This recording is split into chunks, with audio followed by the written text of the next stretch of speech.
Continuamos con este 11º encuentro de la Jurisdicción Constitucional Inventario de Jurisprudencia, 25 años de la Constitución Política de Colombia, y no podemos terminar este evento sin antes escuchar, por supuesto, al Padre Francisco de Ruz, a quien invito a este escenario para hacer su presentación. Padre, adelante.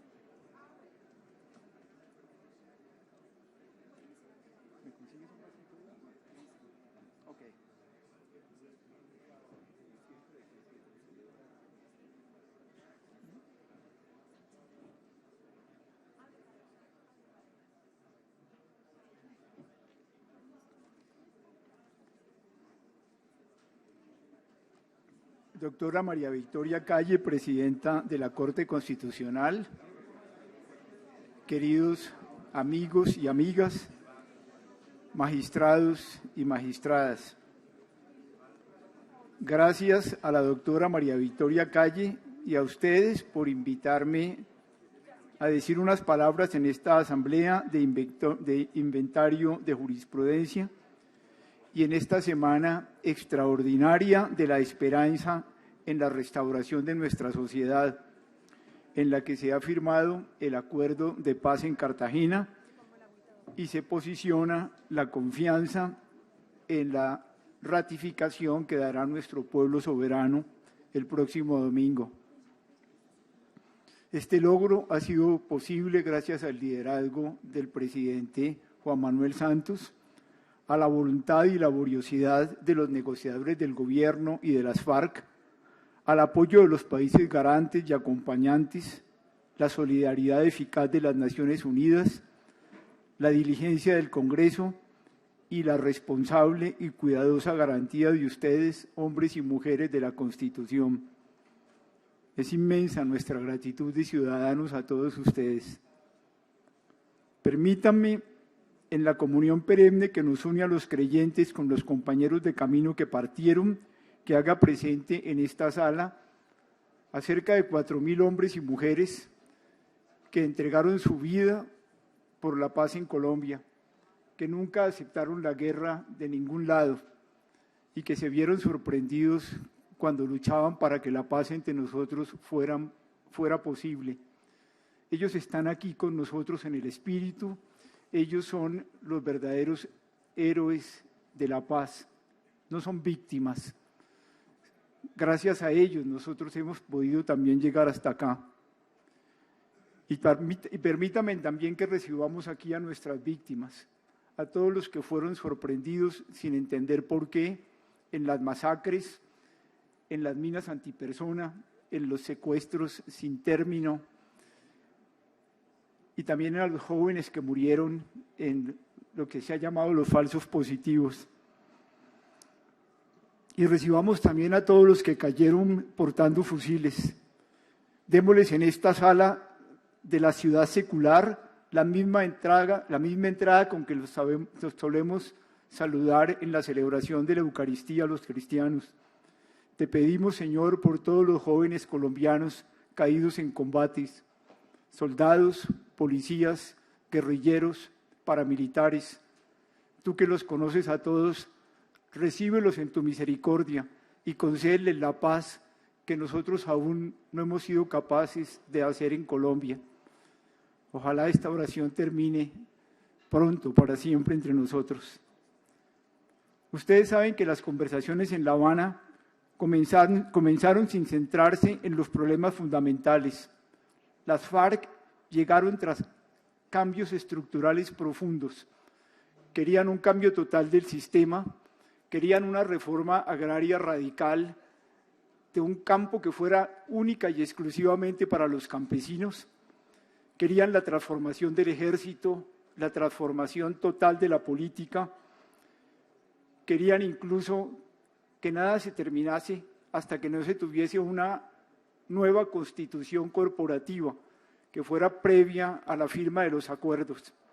Y en ese escenario, los hombres y las mujeres del gobierno buscaban cómo incorporar lo posible de las propuestas de las FARC e incorporar también las peticiones y las llamadas que hacíamos todos los colombianos frente a las cosas que la FARC nos había golpeado, todo dentro del orden constitucional. En el diálogo polarizado, muchas cosas en La Habana fueron a dar al congelador, como pendientes que por supuesto se referían a los grandes problemas estructurales nunca resueltos entre nosotros, porque nunca hemos sido capaces de resolver en el diálogo o no habíamos sido capaces los grandes asuntos estructurales que evidentemente nos conflictúan. Y justamente por no resolverlos, continuamos siendo una de las naciones más inequitativas del mundo, más corruptas del mundo, más impunes también, más destructoras del medio ambiente, a pesar de ser el segundo país del mundo en ecosistemas y, por supuesto, también primeros productores hoy todavía de coca en el mundo. Pero llegaron a La Habana los sobrevivientes de la guerra y llegaron por una intuición creativa de Sergio Jaramillo y de Humberto de la Calle. Fueron las personas que se presentaron de pronto para hacernos sentir a los que los acompañábamos en ese escenario tremendo de La Habana, lo que significaba el dolor, o más profundamente lo que éramos nosotros los colombianos como capaces o capacidad de destruirnos los unos a los otros, de humillarnos, de rompernos, de someter a las comunidades al silencio y al terror. Y nos lo hicieron sentir como una cosa nuestra, y lo hicieron sentir ante la totalidad del mundo para que quedara claro qué era lo que nosotros habíamos hecho con la sangre de nuestra sangre y la carne de nuestra carne, nuestro mundo humano profundo. Paradójicamente, estas víctimas con sus testimonios hondísimos de secuestros, de masacres espantosas, de minas antipersona, de falsos positivos, cuando nos hacían sentir lo más tremendo de lo que somos nosotros como colombianos en capacidad de destruirnos, ellos mismos y ellas mismas allí en La Habana, de maneras diversas, emergieron para decirnos desde ese estiércol de indignidad: los colombianos no somos solamente eso, los colombianos somos capaces de salir de esto, los colombianos somos capaces de volver a creer en nosotros mismos, somos capaces de reconstruirnos, somos capaces de volver a esperar, somos capaces de reconciliarnos, somos incluso capaces del perdón. Y esta presencia de los hombres y las mujeres que vinieron desde el dolor colocaron en La Habana el más importante de los asuntos que todavía no alcanzaban a verse con claridad. Mostraron que antes de los problemas estructurales reales y profundos, de la inequidad, de la injusticia, de la corrupción, había un problema más hondo que teníamos que resolver primero para poder reconstruir este país, y que ese problema éramos nosotros mismos, destruidos en nuestra propia dignidad como ciudadanos, espectáculo del mundo, por una de las crisis humanitarias más profundas del planeta. Desde ese momento, La Habana puso en el centro el problema estructural fundamental y lo enfrentó no entre adversarios sociales, campesinos y empresarios, o entre adversarios políticos, sino entre enemigos a muerte, porque La Habana se puso templada y profunda cuando llegaron los hombres de la guerra, nuestros generales de un lado y los principales jefes militares de la guerrilla. Y ellos hicieron lo que nosotros nunca hemos sido capaces de hacer: resolver en el diálogo un problema estructural, y el más hondo de nuestros problemas estructurales: la comisión de entrega de todos los desaparecidos, la comisión de mujeres como primeras víctimas de la guerra y el cuidado de quienes por identidad de género han sido objeto de limpiezas sociales, la justicia transicional que ustedes conocen bien, para asegurar a todos la verdad, la reparación, la no repetición y la no impunidad por el juicio de tribunales especiales, cuyas sentencias obligan al victimario a restaurarse a sí mismo y a restaurar a sus víctimas en obras eficaces y serias, con resultados comprobados durante años de restricción fecunda de la propia libertad. Una justicia transicional que ha sido alabada como un acuerdo único en el mundo y que por lo mismo será cuidada de toda impunidad por la mirada internacional. Por esta comprensión de que el problema era nuestra restauración humana, el ejército y la policía asumieron con grandeza ser guardias de quienes fueron sus enemigos en una patria reconciliada. Por eso se dio prelación a las víctimas en el fondo de tierras, protección a las organizaciones excluidas, circunscripción especial no a las FARC, sino a las comunidades sometidas al terror y al silencio.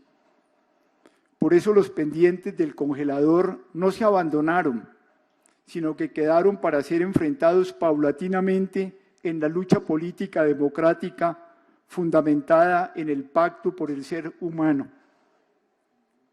Este es el verdadero logro profundo de La Habana, el más importante, lo que Juan Manuel Santos y Timochenko firmaron el domingo, lo que será refrendado en el plebiscito. Construiremos la restauración de nosotros mismos y a partir de allí reconstruiremos la patria. El futuro está abierto y no sabemos hasta dónde pueda llevarnos esta fidelidad al ser humano. En manos de ustedes, queridas y queridos magistrados y jueces, está el emprender esta restauración, que es para nosotros lo más sagrado, nuestra dignidad humana. Esta dignidad que en cada colombiano y colombiana es absoluta y total. Absoluta porque no se la debemos a nadie, ni a los gobiernos, ni al Congreso, ni a las Cortes, ni al Ejército, ni a la guerrilla, ni a las leyes, ni a las normas, ni a las iglesias. Porque la dignidad humana la tenemos todos y todas, antes de que aparezcan pactos y contratos y acuerdos. La tenemos simplemente porque somos seres humanos. Esta dignidad que es total desde el momento en que somos personas, porque la dignidad no puede crecer. Ustedes, por ser magistrados y jueces, no tienen más dignidad que el joven raspachín atrapado en los campos de coca o la niña guerrillera atrapada en la guerra. La dignidad es toda, vigente siempre, en cada una, en cada uno o no existe. En dignidad, un doctor no aventaja a una mujer analfabeta del Chocó y un obispo no aventaja a una prostituta de Chapinero. Ni ganan ustedes dignidad porque tengan más títulos en la carrera judicial o más cartones académicos o más dinero. Todos y todas siempre tenemos igual dignidad.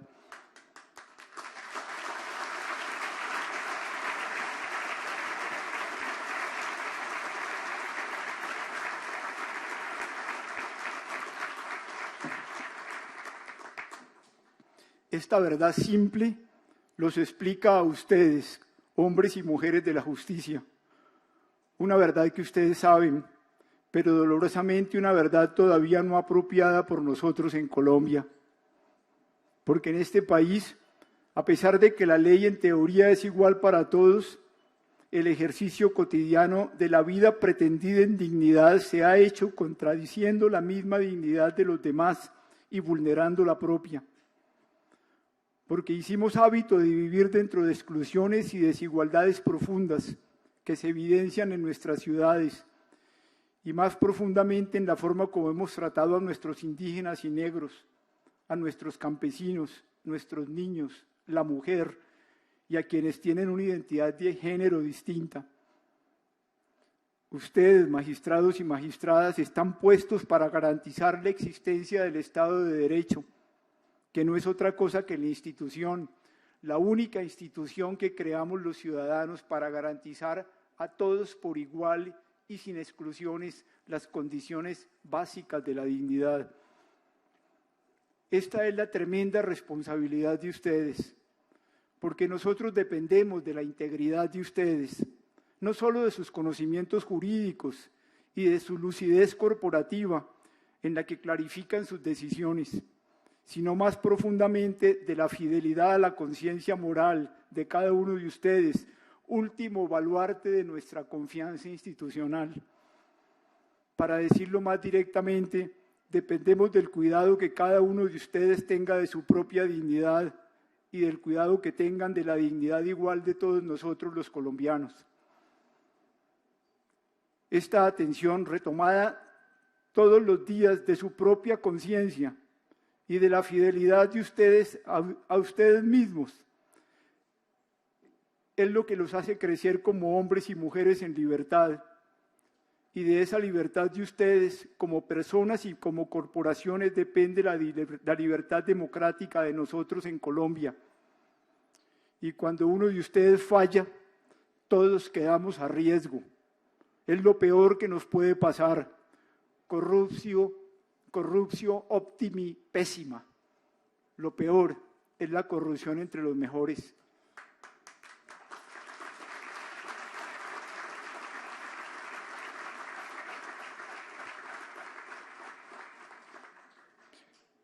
Yo no soy quien para darles consejos, pero sé que cuando se tienen negocios como los que ustedes tienen que dirimir todos los días, se ven confrontados con su propia conciencia. Y allí, en la soledad, tienen que clarificarse en el silencio. Y ojalá cada uno de ustedes, con esta responsabilidad inmensa por el bien de Colombia, dedicase 1 hora al día a lo más importante, a quedarse en el silencio para sentir allí en la profundidad de ustedes mismos la emergencia de la claridad de ideas y emociones y la fuerza de la libertad que les da el carácter y la audacia para hacer lo que tienen que hacer. Los grandes líderes éticos del mundo tuvieron siempre cuidado con dedicar este tiempo diario al silencio. Sócrates y Catón, Agustín y Francisco de Asís, Mandela y Martin Luther King. Y ustedes están puestos para ser líderes morales que garantizan la ética en el control de la ejecución ciudadana de las leyes en una nación que necesita reconstruirse desde las bases de su propia humanidad. Han tenido que actuar ustedes hasta hoy en la guerra, desde una guerra que dañó todo lo que fue tocando. Dañó las comunidades campesinas, los sindicatos, la educación y los medios de comunicación, dañó a empresarios y a hombres de nuestro ejército y a muchos en el Congreso y en la rama judicial. Una guerra que nos dañó tanto como pueblo que parecería que hubiésemos renunciado ante el mundo a nuestra propia dignidad, convencidos estúpidamente que unos entre nosotros eran más seres humanos que los otros, o que podíamos llegar a ser humanos rompiéndonos salvajemente entre nosotros, sometiendo las comunidades al silencio y al terror, forzando a los desprotegidos a abandonar las tierras o lanzando a los jóvenes de Colombia a que se mataran entre sí como soldados, policías, guerrilleros o paramilitares. Por la guerra, que es el escenario de la no dignidad de nadie, donde las leyes quedan suspendidas, silent enemy, leyes ante arma, como decía Cicerón, no ha sido posible que vivamos en plenitud y asumamos toda la cultura institucional de la Constitución del 91. Ahora es el momento.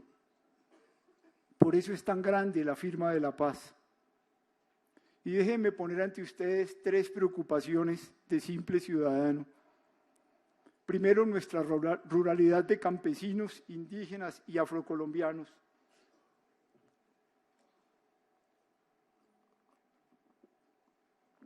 Puedo decirles por mi experiencia personal, al lado de las comunidades por décadas, que ellos y ellas son capaces de hacer productivo el campo con igual o mayor productividad que los macroproyectos agroindustriales y que siempre serán mejores protectores de nuestras selvas y nuestros ríos, siempre y cuando se los trate con dignidad y se les asegure la tierra, la salud y la educación, la conexión a las TICs y el acompañamiento en conocimientos, tecnología, crédito e infraestructura. Nadie puede competir con las fincas campesinas de productos tropicales permanentes con seguridad alimentaria, donde se mezclan el frijol, los plátanos, el maíz y las hortalizas y el arroz secano con productos agroindustriales como el cacao, el café, el caucho, las frutas tropicales e inclusive la palma de aceite. No es cierto que los que saben del campo son los grandes empresarios agroindustriales.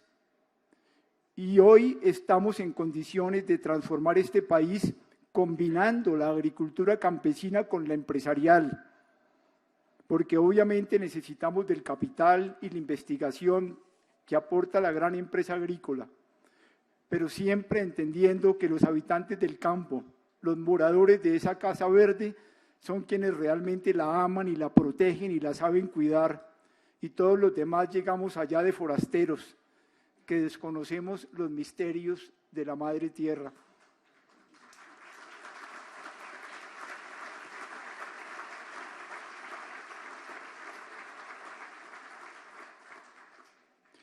Y sobre todo, este es el momento de mirar al campesino productor de coca.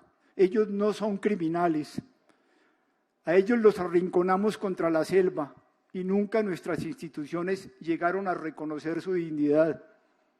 Ellos son eficientes y audaces productores en un mercado maldito que finalmente se define en violencia contra sus propias familias, porque nosotros los excluimos del mercado formal y sus ventajas. Nada más urgente en este momento que las normas legales y la protección de los derechos y los recursos y la determinación colectiva para apoyar a la humanidad doliente nuestra colombiana que necesita, que quiere salir de la coca.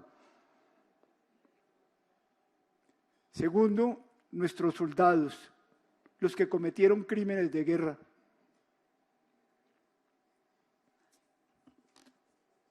Pido en ellos por la dignidad de todos nosotros. Yo he hecho la locura de meterme como civil en medio de combates y sé que en la guerra llega un momento en el que no se mide la barbarie, en el que el pulcrum pro patria mori, bello dar la vida por la patria, se vuelve un absurdo, en el que si tú no matas, te matan. Yo no creo en el jus bello, yo no creo en el jus in bello, el derecho en la guerra, en una guerra perversa y degradada como la que nosotros hemos vivido. Yo quiero como ciudadano en un país reconciliado que tengamos la grandeza para que la justicia transicional y restaurativa honre a quienes desde las instituciones cometieron errores en la guerra y para que ofrezcamos una mano reconciliadora a quienes merecen especialmente de nuestra comprensión. Quiero finalmente como ciudadano, porque viví la experiencia de la justicia dañada por la guerra, que en un país reconciliado se retomen casos de personas que huyeron de nuestra justicia porque ya no creían en esta justicia dañada por el conflicto. No es el momento para traer nombres concretos, pero hay más de un caso que llena de confusión nuestra conciencia moral.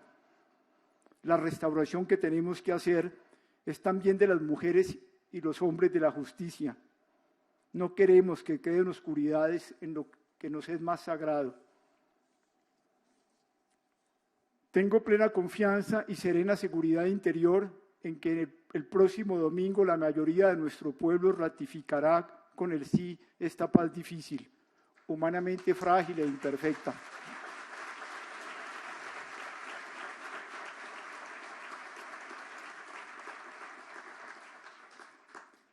Pero a partir de ese día, el 2 de octubre, tenemos que reunir a todos los colombianos en la aceptación democrática de la decisión de la mayoría. Grave sería que al día siguiente, fuera cual fuese el resultado y supuestas las garantías de legalidad que nos son dables, los perdedores se opusieron a la voluntad popular para seguir atizando la división que tanto nos ha dañado y que puede en nosotros tener expresiones letales para los más desprotegidos. Este es el momento de convocar, de mostrar en los desarrollos posteriores que se reciben y se incorporan todas las ideas y aportes valiosos que el debate del plebiscito aportó para una mejor y más sostenible realización de las tareas de la paz. Este es el momento de dar a todas las partes la mayor seguridad jurídica posible.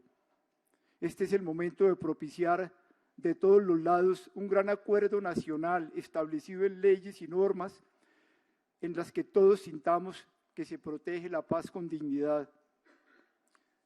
Soy un creyente y con profundo respeto a la autonomía y soberanía laica de nuestras instituciones, pero igualmente tomando en cuenta la espiritualidad de nuestros mayores y la espiritualidad de nuestras etnias indígenas y afro. Yo quiero decirles que siento y he sentido el misterio de Dios que se abre paso en el corazón de cada uno de nosotros y en la construcción de nuestras instituciones, en medio de nuestros límites, aciertos y errores, y que nos llama a construir y que amanece con nosotros para construir una patria nueva. Gracias de nuevo a todos ustedes por esta lucha por la dignidad humana.